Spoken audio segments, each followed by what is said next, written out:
Hello friends, नमस्कार दोस्तों। Knowledge for life group में आपका हार्दिक स्वागत है, वेलकम। दोस्तों, एक छोटा सा टॉपिक सिंपल सा है, विद्युत विभव और विद्युत विभवांतर, electric potential and electric potential difference. 10th level का और छोटा सा वीडियो प्रीवियस पहले बनाया जा चुका है और आपको लिंक डिस्क्रिप्शन में मिल जाएगा उसमें आप देख लीजिए और वहाँ समझ सकते हो। एग्ज़ाम के पॉइंट ऑफ व्यू से जो वीडियो बनाया जा चुका है वो आपको वहाँ इजीली क्लियर हो जाएगा।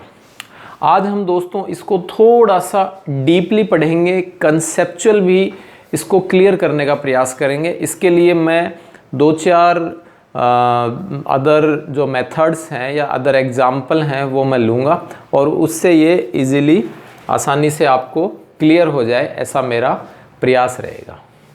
तो इसके लिए दोस्तों एक सिंपल सा एग्जाम्पल ले रहा हूँ मैं कि ये एक ग्राउंड लेवल है, ठीक है, ये एक ज़मीन है, सतह है और यहाँ हमने 2 बकेट यूँ इस तरह से सिचुएटेड लोकेटेड कर दिए हैं। ये वाला जो है ये दोस्तों है H1 हाइट पर। हाँ तो दोस्तों ये 2 हाइट पर, एक H1 हाइट और एक H2 हाइट, हमने 2 बकेट ले लिए और ये पहले वाली बकेट है। इस पहले वाली बकेट को हम A बोल देते हैं और यहाँ से हम छोटी सी एक यूँ इस तरह से हॉल करके और एक पाइप वहाँ से, ठीक है, थ्रूइंग करके और B बकेट में कनेक्ट कर देते हैं यूँ इस तरह से। ये दोस्तों आपके B बकेट हो गया। तो हम क्या देखेंगे दोस्तों, आफ्टर सम टाइम जो A बकेट है उससे वाटर निकलकर और B बकेट में आ जाएगा, आता है। ये जनरल एक्सपेरिमेंट है, आप कर सकते हो। तो यहाँ से पानी जो है यूँ इस तरह से वाटर है वो B बकेट में आ रहा है और कुछ देर बाद में ये जो B बकेट जो पहले एकदम एम्प्टी था, खाली था, और ये धीरे धीरे फिल होने लग जाएगा, भरने लग जाएगा, ठीक है। तो ऐसा क्यों हुआ? ऐसा इसलिए हुआ दोस्तों क्योंकि H1 जो हाइट है वो H2 हाइट की कंपेयर में कुछ ज़्यादा है, ठीक है, कुछ अधिक है, कुछ मोर है। तो इसमें दोस्तों 2-4 चीज़ें क्लियर हो रही हैं। एक तो लेवल है, उस लेवल का अंतर है। लेवल यानी स्तर। लेवल क्या होता है? स्तर। तो स्तर का डिफरेंस है, स्तर दोनों में डिफरेंट है। एक तो ये बात है। अब इस लेवल के अकॉर्डिंग जो वाटर है वो कई प्रकार से ले सकते हैं। जैसे प्रेशर जो है, प्रेशर दाब कि दाब में डिफरेंस के कारण, दाब में अंतर के कारण भी लिक्विड का फ्लो हो जाता है। टेम्परेचर दोस्तों क्या है? ताप। तो ताप में अंतर के कारण भी क्या हो जाएगा, जो आपके लिक्विड है, मैटर की 3 स्टेट होती हैं, ये आप जानते हो, सॉलिड, लिक्विड और गैस, जानते हो। तो इसके कारण भी, या डेंसिटी यानी दोस्तों क्या होता है? घनत्व। तो घनत्व में अंतर के कारण, ठीक है, भी आपके इस तरह से जो भी लिक्विड हैं वो फ्लो करने लग जाते हैं। या गैसेस भी ले सकते हो, या टेम्परेचर के अकॉर्डिंग भी। तो कोई भी मटेरियल है, ठीक है, चाहे वो सॉलिड हो, लिक्विड हो, चाहे वो गैसेज हो, तो उसमें हम ये जनरली 2-3 पॉइंट ले लेते हैं और थोड़ा सा आगे हम और क्लियर कर लेंगे। तो higher pressure to lower pressure, higher temperature to lower temperature, higher density to lower density, higher force to lower force, higher work to lower work. तो यानी कि इस तरह से दाब, उच्च दाब से निम्न दाब, उच्च ताप से निम्न ताप, उच्च घनत्व से निम्न घनत्व है। तो इनमें अंतर के कारण जो वस्तु है वो फ्लो होती है, ठीक है। तो ये आई थिंक क्लियर हो गया होगा। ठीक इसी प्रकार हम इस तरह से ये जो लिक्विड का फ्लो हुआ है, इसी प्रकार अपने जो वायर है उस वायर में भी इलेक्ट्रॉन का फ्लो होता है। लाइक एज ए, इसमें दोस्तों ये इलेक्ट्रॉन है यूँ इस तरह से, तो वो जो इलेक्ट्रॉन है वो भी फ्लो करने लग जाएंगे, गति करने लग जाते हैं। कब? जब इसको हम जोड़ देते हैं हायर पोटेंशियल से और इसको हम जोड़ देते हैं लोअर पोटेंशियल से। तो विभव के अंतर के कारण यानी विभवांतर के कारण इलेक्ट्रॉनों का मूवमेंट होता है, जिसके कारण करंट हमको मिलती है। ठीक है, करंट उसमें फ्लो होगी, तो जिसे हम धारा कहते हैं कि धारा प्रवाहित होती है। ठीक है, तो ये हम ले लेते हैं। तो इस तरह से यहाँ पोटेंशियल डिफरेंस एज ए, जैसे आप ये एक लिक्विड को फ्लो का एग्जाम्पल लिया है, उसी तरह से हम ले सकते हैं। ठीक इसी प्रकार दोस्तों, इसको हम समझने के लिए एक और थोड़ा सा समझें। 11th क्लास में हम चलें। 11th क्लास में ग्रेविटेशनल वाला पार्ट, गुरुत्वाकर्षण वाला पार्ट आपको क्लियर है। ग्रेविटेशनल, उसमें हम क्या करते हैं, एक अर्थ ले लेते हैं। ठीक है, पृथ्वी है और उसका जो मास है वो ME है, या कैपिटल M भी ले सकते हो, E फॉर अर्थ हो गया। अब इसके सेंटर है और यहाँ से हम एक अदर छोटा सा मास ले लेते हैं, पॉइंट मास या कोई मास है, और ये पॉइंट P पर है, और जो ये डिस्टेंस है ये कितनी है दोस्तों, इन्फिनिटी है। और जो अर्थ है वो अपने चारों ओर प्रोड्यूस करती है, जिसको हम कहते हैं ग्रेविटेशनल फील्ड, जिसको हम क्या कहेंगे, ग्रेविटेशनल फील्ड यानी गुरुत्वीय क्षेत्र कहते हैं। ध्यान है, ग्रेविटेशनल गुरुत्वाकर्षण वाला पार्ट है। तो हमने एक पृथ्वी ली है, उस पृथ्वी का द्रव्यमान m है, और हमने एक अन्य m द्रव्यमान उसको अनंत से और कहाँ लेके आ रहे हैं, इसमें यानी इस गुरुत्वीय क्षेत्र के अंदर लेके आते हैं। तो क्या होगा, जैसे इस ग्रेविटेशनल फील्ड के अंदर आएगा, पहले तो कुछ एक्सटर्नल फोर्स लगाएं, कुछ जो भी आउटसाइड जो फोर्सेज हैं उनके कारण इस ग्रेविटेशनल फील्ड्स में आने के कारण इसको अट्रैक्ट होगा, अट्रैक्ट के कारण और आपके वर्क हो जाएगा। तो जो वर्क है, वर्क डन है, ठीक है, फोर्स इनटू डिस्प्लेसमेंट, तो वो जो वर्क डन है वही आपके per unit mass work done है, वही आपके कहलाता था 11th में ग्रेविटेशनल पोटेंशियल, गुरुत्वीय विभव। ध्यान है, वर्क अपॉन मास, वो दोस्तों हो जाता था ग्रेविटेशनल पोटेंशियल, Vg। क्लियर है? तो ठीक इसी तरह से ये जो आपको एग्जाम्पल यहाँ समझाए गए हैं, ठीक ऐसा ही इलेक्ट्रिक पोटेंशियल है। मेरे ख्याल से ये अच्छे से क्लियर हो जाना चाहिए और आपको कन्फ्यूजन इसमें बिल्कुल भी नहीं होना चाहिए। तो ये ग्रेविटेशनल पोटेंशियल या फिर इस तरह से डिफरेंस ऑफ पोटेंशियल, जिसको हम इलेक्ट्रिक पोटेंशियल कह देते हैं, इसी में ही एक इन्फिनिटी ले लेते हैं, वो इलेक्ट्रिक पोटेंशियल बन जाता है। तो ये आप थोड़ा सा पॉज करके लिखिए, और पॉज करके लिखने के बाद इसमें जो कुछ भी मैंने समझाया है, आपको थोड़ा अंडरस्टूड करवाया है, वो आप इन ओन लैंग्वेज में थोड़ा बहुत 2-4 लाइनें ज़रूर लिखिए।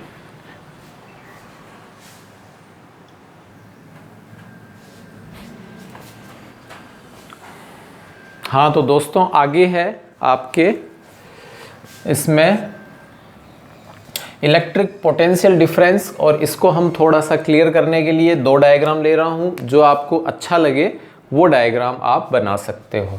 एक हमने यूनिफॉर्म इलेक्ट्रिक फील्ड, ठीक है, इमेजिन किया है। क्या किया है? समरूप विद्युत क्षेत्र। Let's we imagine the uniform electric field, यानी यहाँ जो इलेक्ट्रिक फील्ड है दोस्तों वो है E, ठीक है। अब इसमें हमने 2 पॉइंट ले लिए, एक पॉइंट A है और एक पॉइंट B है। अब यहाँ कोई अदर हम कोई चार्ज ले रहे हैं, ठीक है, और वो कौन सा चार्ज है? वो है धनावेशित और परीक्षण आवेश। धनावेशित परीक्षण आवेश, positively testing charge, positively testing charge. Clear? अब इसको ए पॉइंट से बी पॉइंट पर लेके जाएंगे। अब ए पॉइंट से बी पॉइंट पर जब हम लेके जाएंगे तो ए पॉइंट से बी पॉइंट पर ले जाने पर हो गया क्या? फोर्स की डायरेक्शन इधर है, ठीक है, इलेक्ट्रिक फील्ड, और ये फोर्स इस पर जो अप्लाई होगा वो F इक्वस टू क्या होता है दोस्तों? आप जानते हो QE, F equals to QE है, और फोर्स की डायरेक्शन इधर है, डिस्प्लेस्ड आप इधर कर रहे हो, तो फोर्स इंटू डिस्प्लेसमेंट क्या हो जाएगा? वर्क। फोर्स इंटू डिस्प्लेसमेंट कितना हो जाएगा? वर्क, और A टू B, और वो जो वर्क है, क्लियर है दोस्तों, फोर्स F, और ये इधर क्या है? dx। ये पॉइंट है A, जिसको हम कह देते हैं reference point. Reference point, reference point क्या है दोस्तों? निर्देश बिंदु, जहां से हम ये प्रोसेस शुरू कर रहे हैं वो हो जाता है रेफरेंस पॉइंट। तो दोनों एक दूसरे के अपोजिट हैं, तो आपको एक्स्ट्रा वर्क करना पड़ेगा तभी जाएगा। तो work done A to B, और किसके लिए? पर unit testing charge, positively testing charge. ये क्या कहलाएगा दोस्तों? ये कहलाता है electric potential difference. Electric potential difference, यानी डेल्टा वी को आप लिख सकते हो, क्या लिख दोगे? V B minus V A equals to W A B, या डब्ल्यू जो वर्क डन है, यही किया गया कार्य आपके कहलाता है स्थितिज ऊर्जा। स्थितिज ऊर्जा ये कहलाता है दोस्तों, V B minus V A equals to W A B upon Q not. और ये जो वर्क है, ये जो कार्य है, कार्य बटे आवेश, ठीक है। कार्य कहाँ से कहाँ तक है? ए से बी तक ले जाने के लिए इन द इलेक्ट्रिक फील्ड। और ये जो है, ये है दोस्तों स्थितिज ऊर्जा। ये क्या है? स्थितिज ऊर्जा, पोटेंशियल एनर्जी। क्लियर? ये डायग्राम थोड़ा अजीब सा लगे तो आप सिंपल सा यूं भी बना सकते हो क्लियर करने के लिए। इसी को ही मैं और करके कह रहा हूं कि यहां मान लीजिए आपने एक छोटा सा पॉइंट चार्ज ले लिया, ठीक है। अब ये पॉइंट चार्ज कहीं भी है, मान लीजिए ये O पॉइंट पर है, यूं इस तरह से O पॉइंट पर है पॉइंट चार्ज। अब कोई भी पॉइंट चार्ज है वो अपने एनक्लोज्ड एक इलेक्ट्रिक फील्ड प्रोड्यूस करता है, और इसमें एक पॉइंट A है और एक पॉइंट B है। यहाँ हमने टेस्टिंग चार्ज Q0 ले लिया, और वो टेस्टिंग चार्ज A से हम किधर ले जा रहे हैं? B पर। ये इसको इधर रेपल करेगा, ये हो गया फोर्स। ये है आपके इलेक्ट्रिक फील्ड, विद्युत क्षेत्र, विद्युत क्षेत्र। क्लियर? ऐसे भी समझ सकते हो, ये थोड़ा सा आपको और अच्छे से समझ में आ रहा है तो, कि इस तरह से ये इलेक्ट्रिक फील्ड है, ठीक है। इस इलेक्ट्रिक फील्ड में कोई भी पॉइंट चार्ज है, पॉजिटिवली टेस्टिंग चार्ज है, और उसको हम पॉइंट चार्ज है, पॉजिटिव चार्ज है, उसको A पॉइंट से B पॉइंट पर ले जा रहे हैं, तो पर यूनिट पॉइंट चार्ज जो वर्क डन है वो कहलाता है, क्या कहलाता है? Electric potential difference. या यूं भी कह सकते हो सिंपल सा कि विद्युत क्षेत्र में किन्हीं दो बिंदुओं पर आवेश को, किन्हीं दो बिंदुओं पर आवेश को या परीक्षण आवेश को एक बिंदु से दूसरे बिंदु पर ले जाने पर विभवों का अंतर वो कहलाता है विभवांतर, ठीक है। In the any electric field when A positive testing charge work, the positive testing charge ठीक है, through one point A to B, then the difference of potential called electric potential difference, या इसको हम यूं भी कह देते हैं पर यूनिट, ये है ना, पर unit positive testing charge work done in electric field point A to B called electric potential difference. विद्युत क्षेत्र में किसी धनावेशित परीक्षण आवेश, किसी एकांक धनावेशित परीक्षण आवेश को A बिंदु से B बिंदु पर या किसी एक बिंदु से दूसरे बिंदु पर ले जाने पर कुल किया गया कार्य, वो कहलाता है विद्युत विभवांतर। आई थिंक क्लियर है, समझ में आ गया होगा। ठीक है, अब दोस्तों इसमें हम एक बार विद्युत विभव को भी साथ साथ कर लेते हैं, फिर इसके बारे में कुछ थोड़े बहुत जो अच्छी अच्छी बातें हैं, साइलेंट फीचर्स जो हैं, ठीक है, वो हम और क्लियर करेंगे। अब मान लीजिए दोस्तों ये जो पॉइंट है, ये वाला डायग्राम बना लीजिए चाहे।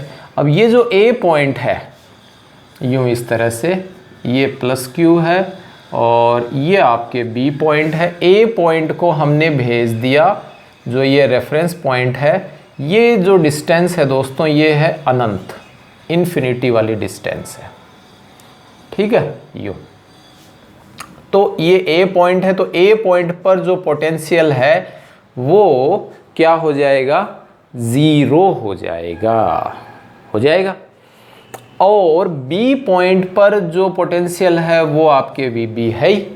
ठीक है, तो यहाँ यदि हम, अब ये पोटेंशियल A पर 0 क्यों हुआ, क्योंकि पोटेंशियल क्या है, वर्क अपॉन, इसको यदि हम 2 पॉइंट में ले लें तो ये हो गया WB upon Q0, WA upon Q0, ऐसे ही तो हुआ, या WB माइनस WA, है ना। तो A पॉइंट पर जो वर्क डन है, वर्क, क्योंकि यहाँ ये इन्फिनिटी पर है, इन्फिनिटी पर फोर्स नेग्लिजिबल है, तो इसीलिए फोर्स नहीं है तो डिस्प्लेसमेंट अपन कर तो रहे हैं, लेकिन वो फोर्स नहीं होने के कारण, फोर्स तो इसी के अंदर ही आएगा तभी होगा।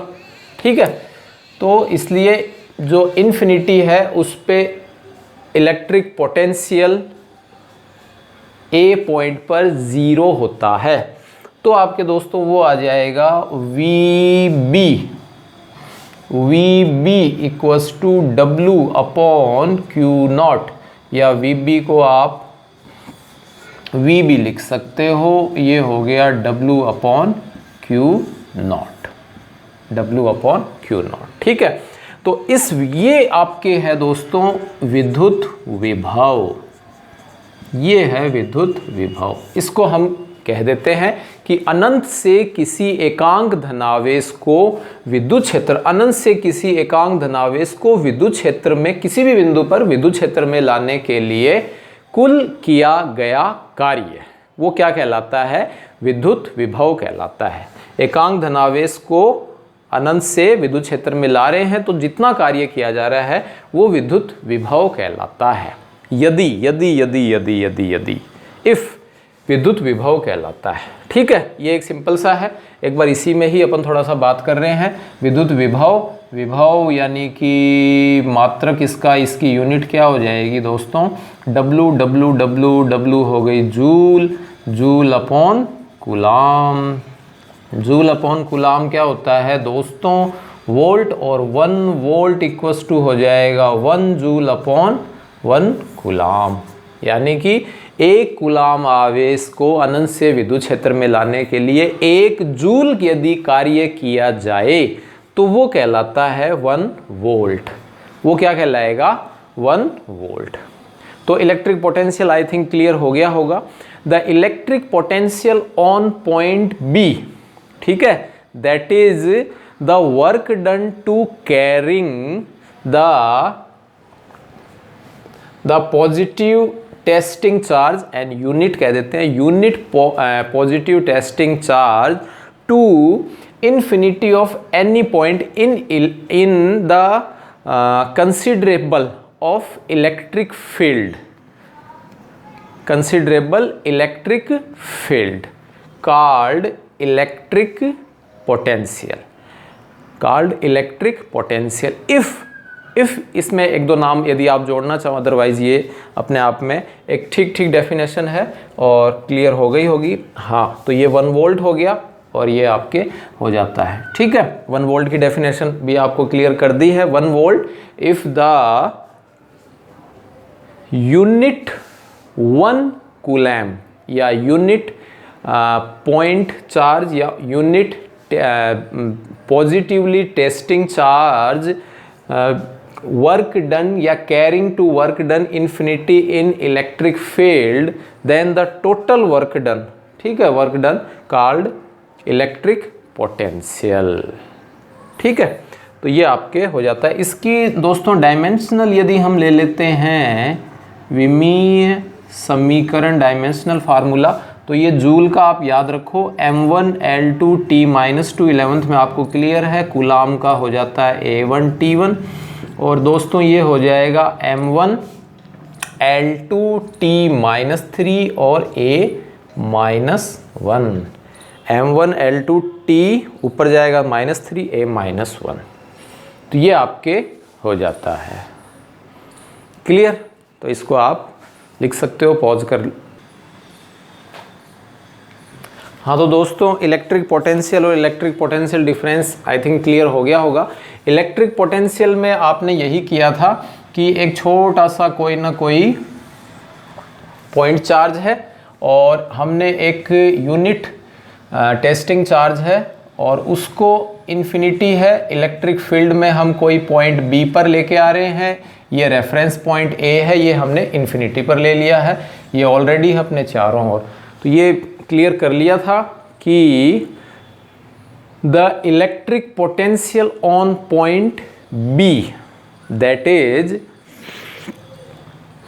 द इलेक्ट्रिक पोटेंशियल, ये आपने लिया था on point P, that is the work done when we carrying a unit testing charge infinity to any point in under considerable electric field called electric potential। इसमें हम एक दो नाम और जोड़ते हैं, if, ठीक है, साथ साथ ये कंडीशन और होनी चाहिए, वो मैं यहाँ आपको थोड़ी सी क्लियर कर रहा हूँ। तो दोस्तों मेरे ख्याल से क्लियर है। अनंत से किसी एकांक धनावेश को विद्युत क्षेत्र में लाने के लिए कुल किया गया कार्य विद्युत विभव कहलाता है। अब इसमें दोस्तों दो चार चीज़ें हैं। पहली चीज़ तो ये होनी चाहिए कि जो मोशन है, जो गति है इलेक्ट्रॉन ये आपके टेस्टिंग चार्ज को लाने की, वो होनी चाहिए त्वरण रहित। कैसी होनी चाहिए? एक्सीलरेशन लेस, एक्सीलरेशन लेस, त्वरण रहित होनी चाहिए। ठीक है, यदि त्वरण रहित नहीं होगी, चेंज इन वेलोसिटी होगी, वेग में परिवर्तन यदि होगा तो त्वरण उत्पन्न होगा, त्वरण होगा तो फोर्स होगा। ठीक है, और फोर्स यानी एक तो लगा हुआ है, एक ऑलरेडी और फोर्स अप्लाई हो जाएगा, जिसके कारण फोर्स इनटू डिस्प्लेसमेंट वर्क होता जाएगा, जो एनर्जी को कहीं ना कहीं लॉस कर देगा। तो जो गति है वो एक्सीलरेशन लेस होनी चाहिए। और दूसरी बात, गतिज ऊर्जा में परिवर्तन नहीं। ठीक है, यानी कि नॉट चेंज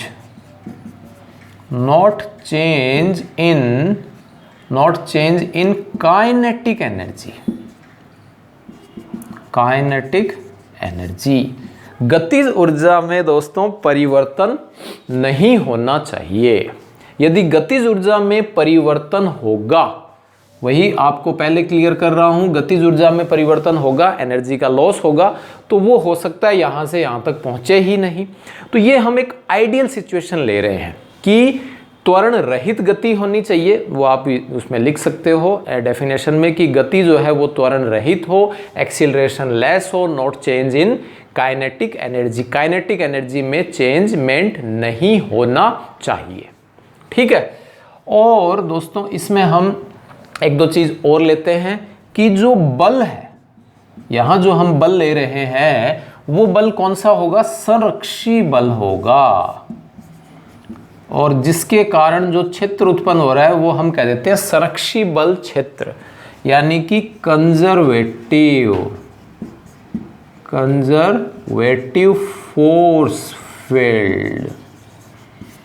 क्यों संरक्षी बल हम यहां क्यों कह रहे हैं, क्योंकि दोस्तों यहां जो हम पढ़ रहे हैं, क्या पढ़ रहे हो आप, आवेश जो है वो आवेश स्थिर आवेश पढ़ रहे हैं, ठीक है, रेस्ट मोशन में है, और उनका जो मूवमेंट है, जैसे आप ये पढ़ते भी हो कि यदि मैं यहाँ फिलहाल खड़ा हूँ, मेरे को पता ही नहीं चल रहा गति, लेकिन अर्थ जो है वो गति कर रही है, लेकिन वो कैसे गति कर रही है, एक्सीलरेशन लेस, उसके वेग में परिवर्तन नहीं हो रहा है, तो वो हमें रेस्ट ही महसूस होता है।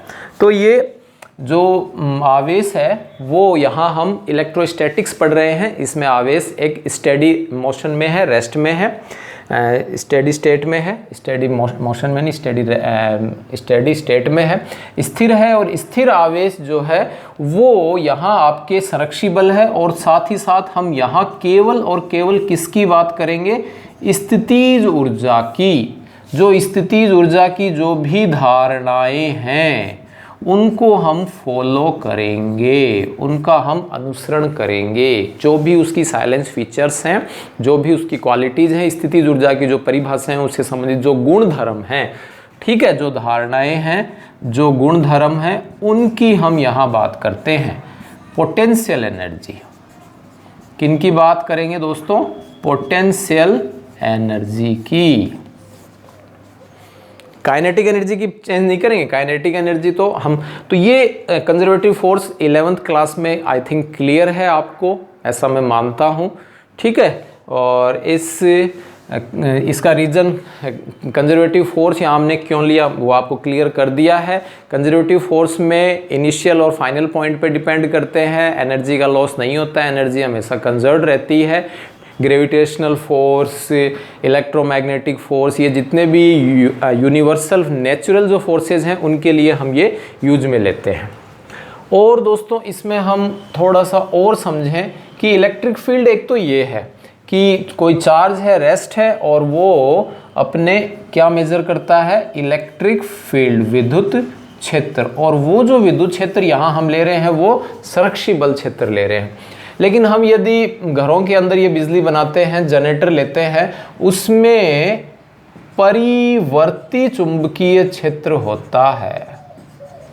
क्या होता है दोस्तों, परिवर्ती चुंबकीय क्षेत्र, यानी जो मैग्नेट है उसमें चेंजेस हो रहा है, और उस मैग्नेटिक फील्ड में चेंज होने के कारण प्रोड्यूस होता है, उत्पन्न होता है, क्या उत्पन्न होता है, विद्युत क्षेत्र। वहां भी विद्युत क्षेत्र उत्पन्न हो रहा है, लेकिन ये नॉन कंजर्वेटिव फोर्स है। यहां जो electric field as a electric force ही है दोस्तों। क्यों, क्योंकि electric field F upon Q naught, तो F पे डिपेंड करता है, Q naught is tends to 0, वो लगभग नेग्लिजिबल सा होता है, तो वो नॉन कंजर्वेटिव फोर्स है, नॉन कंजर्वेटिव फोर्स, ठीक है, नॉन कंजर्वेटिव फोर्स है, वो टाइम के अकॉर्डिंग धीरे धीरे डिके होता रहता है। तो ये भी इलेक्ट्रिक फील्ड है, ये भी इलेक्ट्रिक फील्ड है। यहाँ हम इस वाले इलेक्ट्रिक फील्ड की बात नहीं कर रहे हैं, वो आपके मोटर में, जनरेटर में, उनमें यूज में लेते हैं, ठीक है, उसमें आपके आता रहता है। जनरेटर में जनरली आप देखते ही हो, उसमें मैग्नेट लेते हैं, आर्मेचर लेते हैं, इलेक्ट्रिक फ्लक्स प्रोड्यूस होता है, मैग्नेटिक फ्लक्स प्रोड्यूस होता है, फिर हमें इलेक्ट्रिसिटी मिलती है। तो ये सारी की सारी यहाँ है। तो ये कुछ पॉइंट्स हैं दोस्तों, इनको भी आप यहाँ कंसिडर कर सकते हो। और मैथमेटिकल जितना आपको बताया है, और मैं इसके अंदर और भी ज़्यादा समझा सकता हूँ, वो अपने ज़्यादा यूज़ में नहीं है। तो आई होप ये आपको वीडियो इजीली समझ में आ गया होगा, विद्युत विभव और विद्युत विभवांतर। यदि समझ में आ गया है तो सब्सक्राइब कर, पहली बार आए हो तो करें, और ज़्यादा से ज़्यादा शेयर करें, ठीक है। Thanks for watching.